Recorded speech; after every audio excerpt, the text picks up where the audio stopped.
Welcome back to Lead-erally Speaking, a leadership podcast ran by the Year 3s in RVSLA. Today we are joined by Avery, Ariana, Chloe, Maya, and Hallie, where they are going to share their experiences with leadership in sports. Hi, my name is Chloe, and I go to WH Croxford. Hi, I'm Casey. I go to George McDougall. Hi, my name is Jenna. I go to WG Murdoch. Hi, my name is Maya. I go to Burt Church High School. Hi, my name is Ashlyn, and I go to Cochrane High. Hi, my name is Ariana, and I go to Burt Church High School. Hi, my name is Hallie, and I go to WH Croxford. Hi, my name is Kenzie, and I go to Horseshoe Crossing. Hi, my name is Cameron, and I go to Burt Church. Hi, my name is Carly. I go to WH Croxford. Hi, my name is Avery, and I go to WH Croxford. Welcome to Lead-erally Speaking! Hey guys, welcome to Lead-erally Speaking! Today we are talking about leadership in sports. And we are gonna introduce ourselves now. So we're here with Avery, Ariana, Chloe, Maya, Hallie. And what positions have you guys been in for sports? So I've been playing rugby for about 4 years. I've been captain for this will be year 3. Mm-hmm. So, and then, yeah, that's my sport. I've done gymnastics for about 15 and a half years. So it's about kind of the only sport I've really connected with, so here I am. Fun. I've been playing basketball for about 6 years, and I've been team captain for 2 of them. I have played rugby for 3 years, and then I've managed my school basketball team for 3 years also. I played basketball for 2 years, and then I also played rugby. This is my 4th year, and I've been team captain for going on my 3rd year now. Heck yeah, so you get to hear different perspectives from different sports and different roles within the sports. And today we're going to be answering 3 questions. We're going to kind of have a conversation about it, just so that you can also hear some different perspectives on some different topics. Our first one being kind of heavy, but what is the biggest mental block that you guys have had? So that could be like injury, self-doubt, maybe it's outside with teammates, like what has been, let's throw something out there. I can go first if we're just Sure. going this way. I have 2 super big ones. Last summer I tore my rotator cuff, so I was out for the summer and then doing physio all through the beginning of the school year. And then when school rugby started, I noticed that I was very, very scared to tackle because I didn't want to tear it again or hurt it.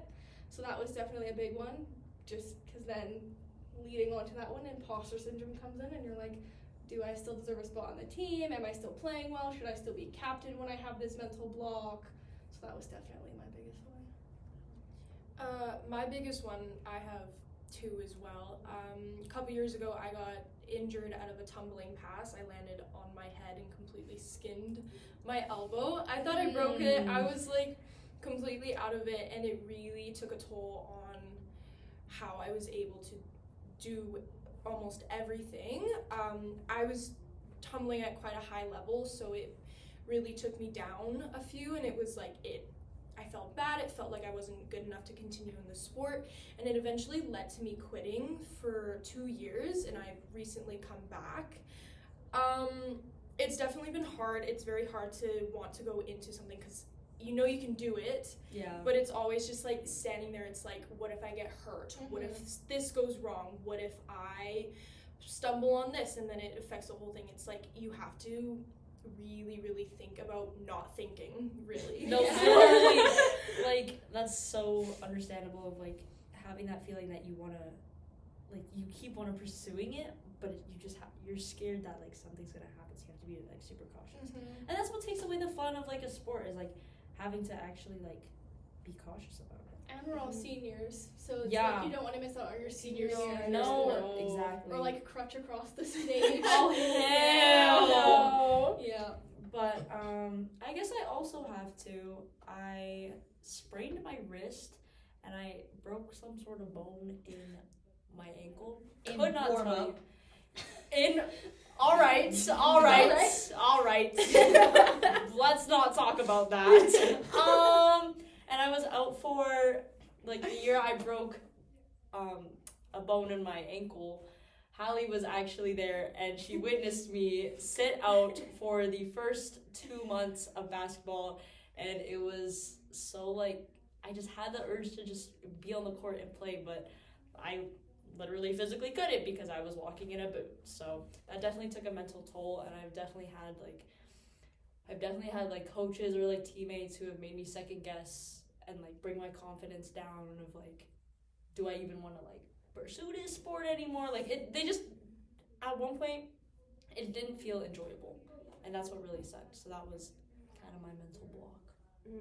That's actually what my biggest mental block is actually currently right now with my rugby season has just started. We're going to do a little bit of exposing, I guess, for myself. It started 2 weeks ago, and I've been to 2 practices. And my thing is just, like, with senior year and everything, it's just, like, so much work. I don't even know why, because I have 2 classes.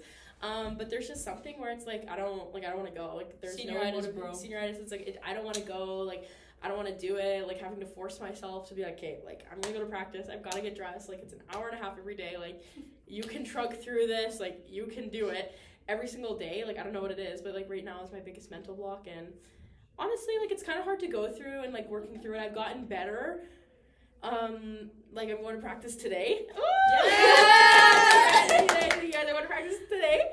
And just having to, like, define the motivation, and, like, something that really helps is your teammates supporting you and your coaches being there for you, knowing, like, your capability and telling you, like, you're capable and, like, doing it, and, like, making sure you do everything at your own speed.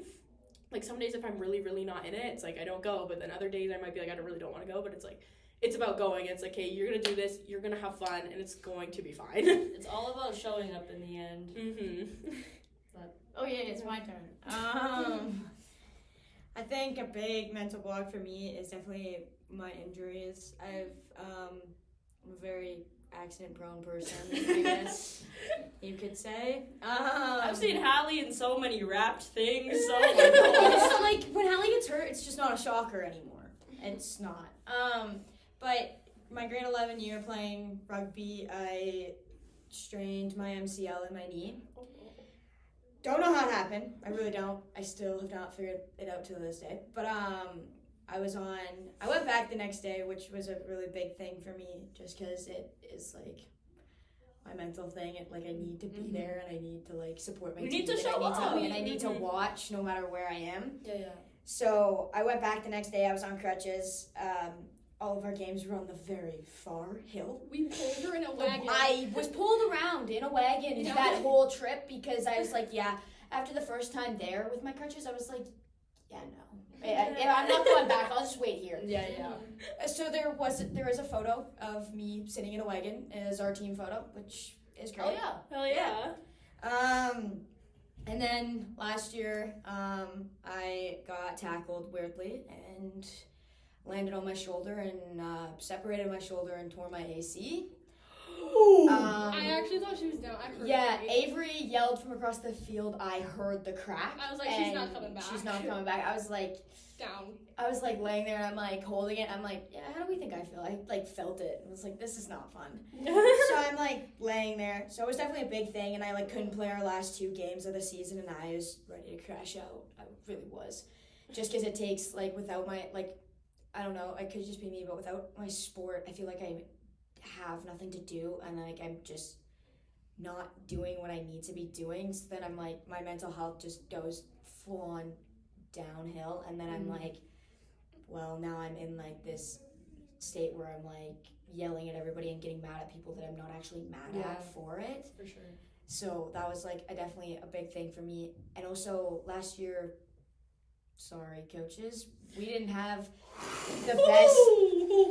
For preface, me and Hallie are on the same team. Yeah, we did not. For preface, whoa, that was not English. But just to put this out there, me, Avery, and Hallie, we all go to the same school. Yes.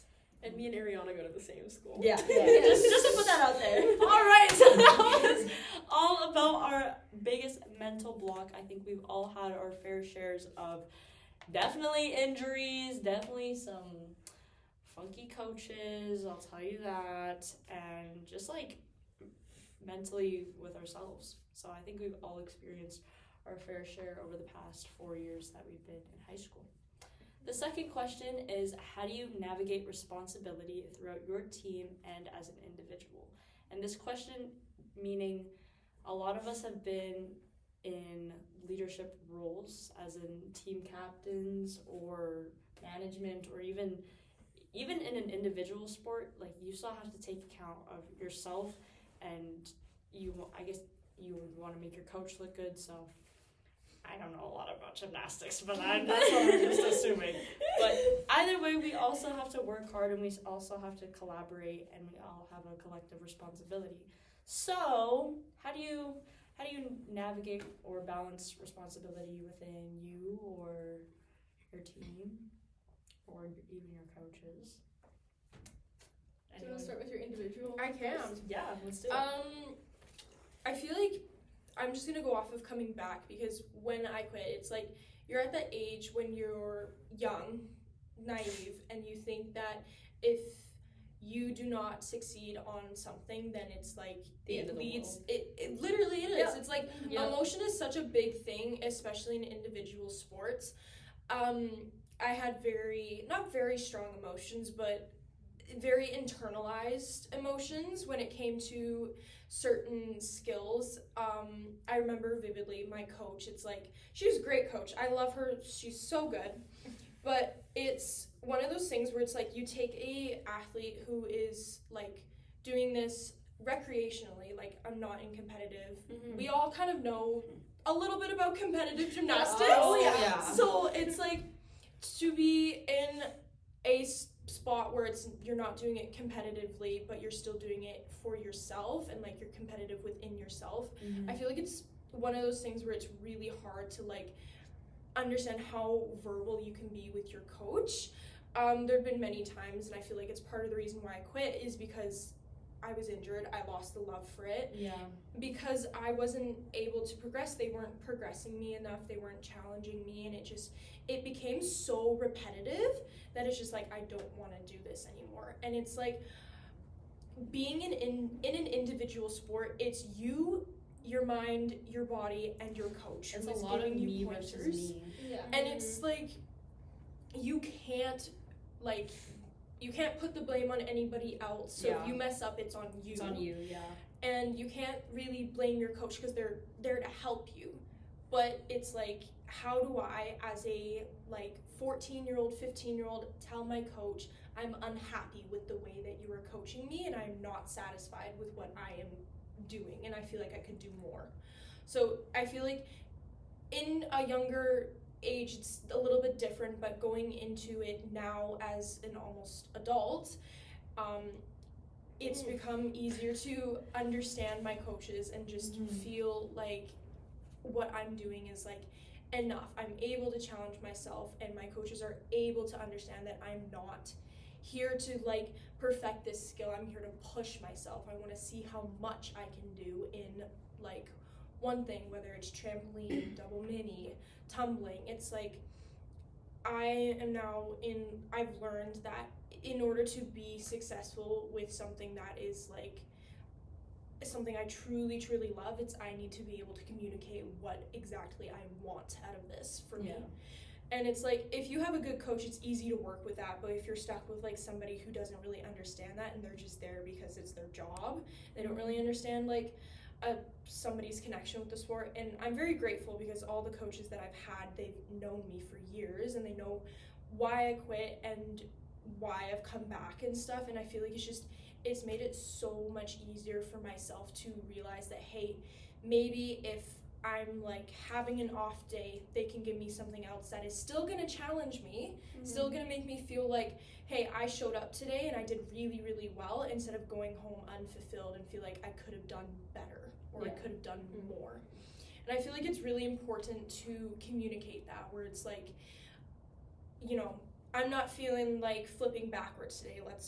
Let's work on front tumbling. Like, let's do this and this and this instead of that. Like, I feel like you need to be able to communicate and find like a middle ground to work with what you need and what a coach can provide you with. Yeah. So a lot of like what I got from your story is like just finding that balance throughout the years, because obviously it's different from like a younger perspective, and it's a lot of me versus me mindset, and I think it's a lot of that with like all of our sports, because it's like the coach can only do so much, but you're the one who's actually performing it, and if you lose love for your sport, it just makes that me versus me like even harder. But it's so cool hearing how like I feel like it's very different, because in an individual sport you don't really have anyone to rely on other than yourself and like probably your coach, and like that's really it. So it's really cool to hear that from like an individual sport.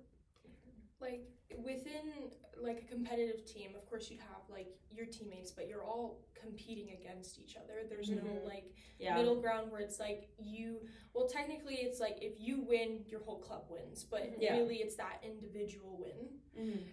In recreation, it's like you don't really have anybody else, and especially because I was one of the highest level recreational gymnasts. And then I quit. So okay, we're getting back up there. We're getting there. But I feel like it's harder because you're in it on like by yourself. It's like you don't really have like in competitive you'd get medals, ribbons for all your successes, but really all you get from recreation is like that sense of fulfillment. And I feel like once you lose that and you don't communicate that, that's when just literally everything goes downhill. And it's like when you quit a sport, it feels like you're taking away that part of you that you used to love. And it's like, it was very difficult. I was injured, like I had a reoccurring knee injury that kept coming back, and it just made me miserable. And it was like, I don't want to quit this because I love it so much, but I physically and mentally cannot handle it anymore. So it's like, how do you, coming back to it, communicate all of those sort of boundaries that you have been able to navigate with your coach? I feel like it's very important to just be verbal in an individual sport like how you would in a team sport, because if you look at it, your team is your coach and yourself. So More. ooh, spitting bars. But I definitely think communication is one of the biggest things, especially in your position. And honestly, I think team captains and management can go off of this, is that communication is one of the biggest things, because for example, like if somebody, for us, it could be basketball and it could be like one bad play, or somebody doesn't pass or hogs the ball, and everybody's like, they get mad at each other because they're so passionate about the game, and we just want to, like, we all have one goal, and I think all of our goal here is just to win and be successful. But you need to work hard in order to win and be successful. And if something goes wrong, like one person is down, it's like a domino effect. Like one person's down and then it just falls on the other people. But that's the responsibility you need to have as an individual or as a group, like, I don't want to say group leader, but like that makes me sound like I'm like a wolf pack or something, but shoot. I think communication is definitely one of the biggest things that you need, like, as a leader, to even like when dispersing like roles like within your team, like again for the basketball, like you have your post and then you have your wings, then you have your point guard. Everybody has to do their role and play their role in order for us to succeed this goal. And for me, I think that's definitely, I just want to make sure that I'm talking about this topic. But yeah, navigating responsibility, I think communication is definitely one of the biggest things. If you guys want to add on to any of that. I think, communication one, I think, like, especially coming from a different perspective, like basketball, but like not playing, so on the bench, it's like, you might like... Management, by the way. Management.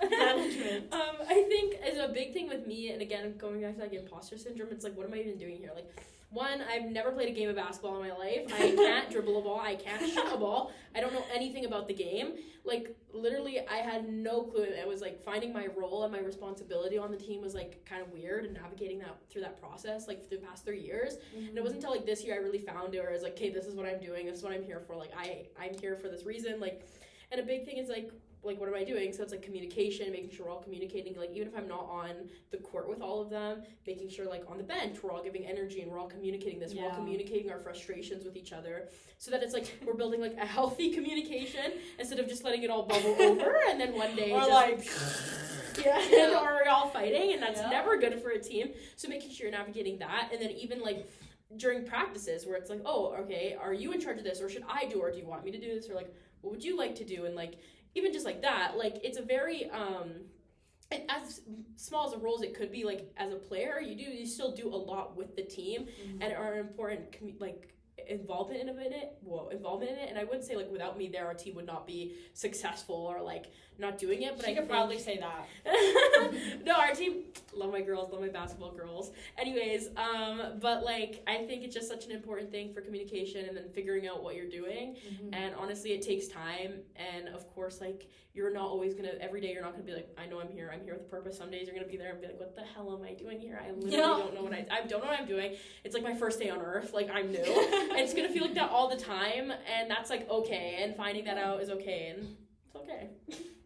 Avery? Yeah, I think we can speak on like dividing responsibilities, because obviously there's 2 captains on our team, so butting heads and then figuring it out, because rugby is definitely a sport where you do have to rely on each other. Like if the backs make a mistake, like knock on the ball, the forwards have to be the people to fix it by pushing and doing a scrum. So it can definitely cause butting heads, because if we keep dropping, then the forwards going to get really tired and they're going to be like, oh, come on. But it's just that like staying strong together and that communication with each other. I think it's been I think it's been a big thing. Like we definitely at the beginning it was like different, like to navigate, not knowing like what, I'm not a back person. Like at the beginning I went in and they're like, oh, you're a forward, you're built like a forward, that's the position you're playing. I was like, okay. So I didn't really know like anything like about the backs or what they were supposed to be doing. So it was kind of like the communication of like, if you're gonna yell a play, like learning it at practice and like being and explaining it to us so that we know what we're supposed to be doing in this situation of like where you need us, where you want us sort of thing. And it was like, as like a forward, you're like, we're out on this field to like hit people. Like we're like literally your muscle and like stand there and we hit people with the ball. And we're in this scrum pushing each other. We're forming rucks, and like obviously if we make a mistake and like our forwards aren't there to like form the ruck, the ball will get taken from us, or our backs are going in to form the ruck and like don't really learn how to form, like they learn it, but like because it's like the backs are the speedsters, so we're the ones trying to run it through. So we definitely don't have the strength to go against another forward because they are built for pushing. Also, I think we can both attest we were definitely confused when we first became captains, because we became captains in our second year, grade 10. So we were telling the seniors what to do, and so that was a big like, should I be doing this? Should I be doing that? Should I be saying this? Should I be saying this? Like, I felt like I didn't have the experience to really speak on it. So. So I think we, like, from getting all these stories, I think we can collectively agree that communication is a big thing, and not only communication externally but also internally, because it's a lot of like me versus me, and again like knowing your role and like with what you guys literally just said of like, oh, am I even in the position to be saying this right now? Like, just also confidence. Confidence is a very big thing. You have to advocate for yourself. That's key. Wow. And you have to like, and like you have to realize that like they chose you for a reason. You're a captain for a reason. They like seen something in you to put you in that position, and that can even go with management. They chose you or asked you to be their manager because they knew you could do it. So then it's like you have to like, it's also realizing like, there's gonna be those mental blocks that you're like, oh, should I be here? Should I be saying that? But then there's also that part where you have to be like, I'm here for a reason. They chose me for a reason. And just those conversations with teammates. Like I used to be like, hey, like if you ever feel that my communication style isn't the best way for you to learn, let me know. Like if you think I'm yelling too much and it's starting to get too personal or anything. Not that I would say anything mean, but I'm just really No, but, Avery talks so I'm bad. really loud on the field because I have to speak through a mouth guard, so I yell super loud. And It's that's awful. So I don't want to come across as like I'm mad at you. It's more like, can you hear me? But I have to like debrief in the locker room and be like, hey, if I'm yelling at you, it's just because I'm trying to like fix something, not because I think that you suck. And going back on that part, like when me and Avery would butt heads, it's like we're yelling at each other on the field. Like if we were on the field, we're not just yelling at like just the group of like we're yelling like all like together and stuff like that. But like then there's also those times that like me and Avery are like butting heads on the field and we're like, no, you need to push out, you need to move out of our way and like just let us handle this. And then it come back to us too. So like it's like a big part of like we're not trying to be rude, but like once you're like on the field and the adrenaline hits you, you're like freaking out everywhere at the same time, and it's like, okay, so what do I say? What do I do? Who like you have no filter. Yeah. And then it's like you have no filter. And then it's like we're apologizing after the game, like did not mean to like yell at you like that. We made up handshakes, so like every single time someone did something good, you get a chest bump so that we know that we're still with each other. It's great. Like you'll see me and Avery on the field, we'll go do our little handshake and then we'll jump and we'll hit shoulders and people are like, what are they doing? And we're like, it's just a us thing. Teamwork! It's polar opposite roles. Like I'm focused on, I know that in order to get a try, I need to find this gap. But if the forward's here, I can't do that. Meanwhile, the forwards are like, I know that I could smash this person and that they could get through. But we can't tell what each other are thinking. We can't read minds. We can't read minds. Exactly. So you have to but you also don't have the time to do a full debrief on the field. So you have to sit there and talk for 30 minutes. We've kind of learned how to talk without even speaking. Just like staring at each other and like, I trust me, like I Team trust chemistry. Them.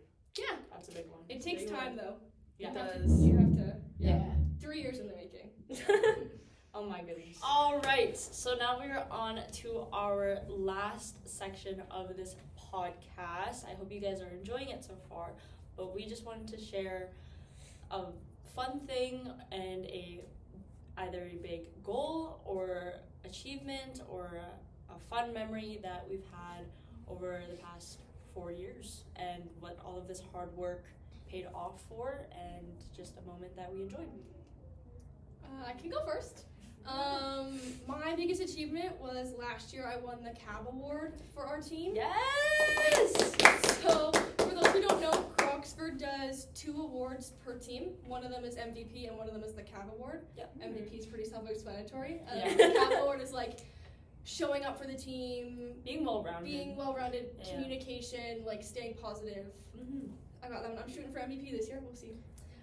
My biggest goal is I'm in SAIT next year for university, and they do have a rugby team. And I have been talking with some of the players, and it's looking promising that I would make it. So my biggest goal is to continue my rugby career through post-secondary and potentially further. We'll see. Heck yeah. Yeah. What about you?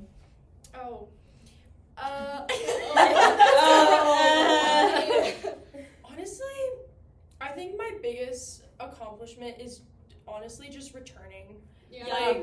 Honestly, big kudos. It's because I went into it and I was worried because I'm like, when I quit, I was at a point where it's like I couldn't even do some of the most basic things without my knee hurting. And going back to it, I was really worried. I was like, am I gonna blow out my knee? Like, am I gonna I'm hypermobile, so I'm at risk of dislocating stuff more easily than the normal person would be. And so it's like, when you take it, because it's not a high contact sport, but it's a high impact sport. Like if you're doing stuff that is like power, it's like you have to land in a right way or you're going to get hurt. And it's like physics. Good night. No. Anyways, and it's just like I feel like going back to it and realizing that like, hey, maybe that break is what I needed is one of my biggest accomplishments, is being able to return to something that I love, even healthier, stronger, and able to succeed in stuff that I couldn't even dream of doing before I left. So I think that's my biggest accomplishment so far. My biggest goal, I've considered doing competitive when I get the chance, when I'm outside of school. It's like you take physics, you put competitive gymnastics together, doesn't work. Yeah. So I it's can like, imagine. I want to just witness that. That's one thing I missed out on growing up, is I wanted to do competitive, but I never really got the chance. No diss, but the head coach was low-key really weird, so Right. so that was a factor. And then money, it's like, being an adult, I now have access to adult money. So That's a scary thing for when so when I get a think chance. that's my biggest upcoming goal, is to possibly pursue competitive, or even just like maybe pursue a class again, and just to kind of go from there, because I really enjoy being there. I enjoy doing everything. I feel really good afterwards about myself, because it's like I'm doing stuff that not a lot of people can do, and it's like makes me feel special inside. Dude, I wish I could flip. Like, what the heck? We're gonna see Ariana in the Olympics one day, actually. Exactly, so- she's actually So she's gonna flip right here and now. Yeah, Oh. she's actually about to Team Canada, backtalk backflip. 2034.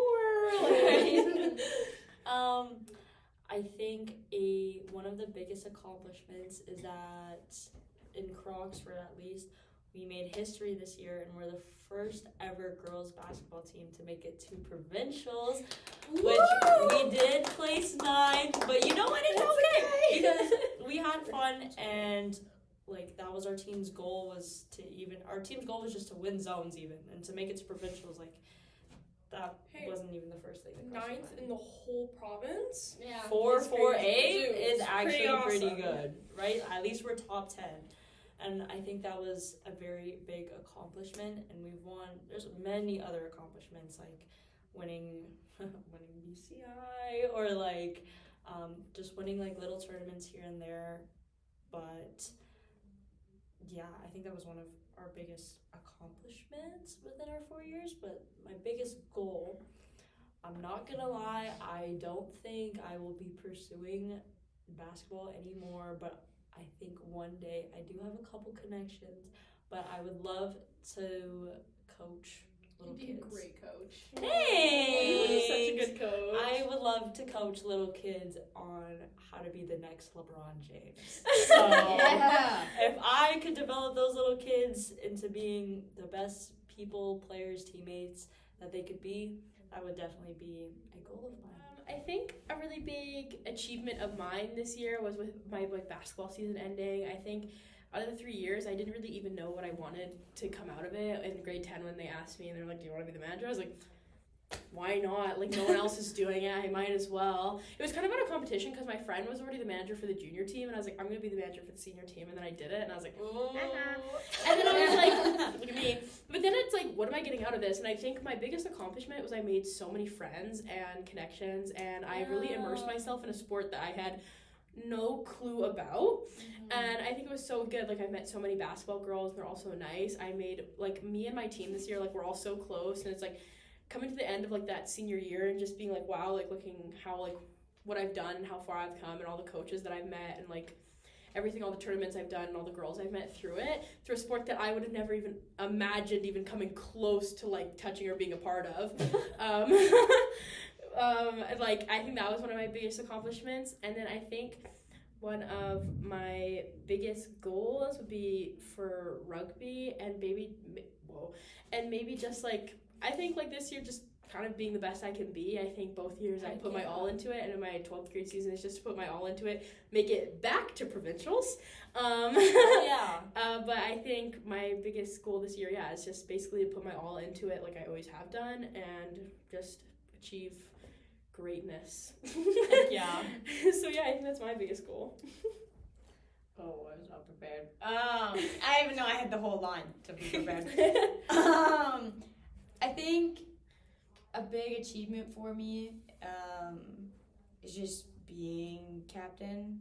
Yeah. That was a big thing. I was always like, from grade 9, once I like got it, I like had some grade 12s that were like, as I talked to them all throughout, and like they're older than me, and they have been playing for a while. I had those girls, and I was like, so what do I got to do to be captain coming up years? And it happened, and I was like, this is like a big thing for me. I would never imagine standing here actually telling people what to do or having that responsibility of it, but it has been like a great feeling overall of like I'm out here doing my best, like being captain and having my team rely on me is like a big thing for me.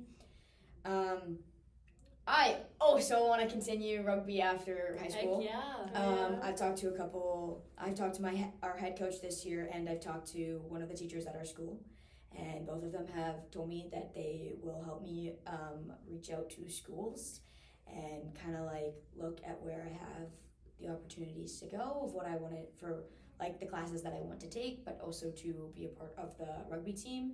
And if we can, we might bring some coaches out from certain places to watch. Ooh. This year. Okay. So I also just want to add, I have a very funny story. So last year we were at a tournament, and I was on the ground and I was lying there, and the other team came over top of me, and our team came running in, and the girl kicked me right in the head with her cleat. I had a giant goose egg on my head with cleat marks in it. And we go in our team huddle at halftime, and I jump in, and like half of the girls haven't realized yet. They're all looking down, and then they look up and they look at me, and everybody goes. It was in the center of her head, and it looked like a unicorn horn. I think she got like a unicorn hat after it. Yeah, and then everybody's in this circle, and they all take turns looking at me, and every single one of their jaw dropped. And then after the coach was done talking, they're like, "What did you do?" And I'm like, "Are we just realizing this now?" We were away too, like we were in a hotel. So we were in a hotel, so I couldn't go home. Wasn't this during Red Deer? Yes. Yeah. And my mom was there for that game, and she came over and she was talking to me, and the AT was like, "Okay, so I've never done this for a rugby game, but I don't think you're concussed." And I'm like, "Okay, great." It was a huge like golf so ball. I can go back on and play. And my mom looks at me and she's like, "You want to play?" And I was like, "Well, yeah." And she's like, "Yeah, no." I was like, "Okay." Okay. So then I slept at the hotel. My mom went home, and I woke up the next day, felt fine, and played the next game. Played in the morning with the giant goose egg on my head, and now anytime it gets hit, it swells up again. So it's just there as like a thing. It's just so a thing I now. dropped my phone on my head on Thursday, and it bubbled up, and I'm like, "Yeah, I'm not going to school on Friday." My mom's like, "Yeah, no." I was like, "Okay, great." Oh So my I'm not walking around school with this thing on my head. Thanks. Oh my gosh, it just like pops up now.